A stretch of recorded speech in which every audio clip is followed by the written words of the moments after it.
दे 66 of 365.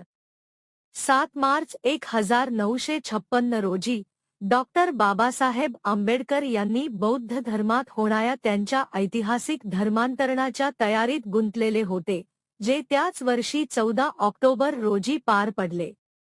त्यांनी बौद्ध ग्रंथांचा सखोल अभ्यास केला आणि हिंदू धर्म सोडण्याचा निर्णय अंतिम केला, कारण त्यांच्या मते हा धर्म जातीय भेदभाव टिकवून ठेवत होता. हा काळ त्यांच्या आयुष्यातील एक निर्णायक टप्पा होता, ज्यामुळे समता, मानवी मर्यादा आणि सामाजिक न्यायासाठीच्या त्यांच्या ध्येयाचे दर्शन घडते.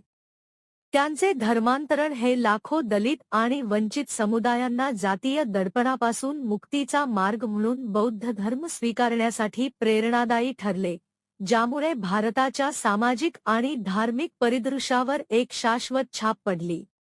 अशा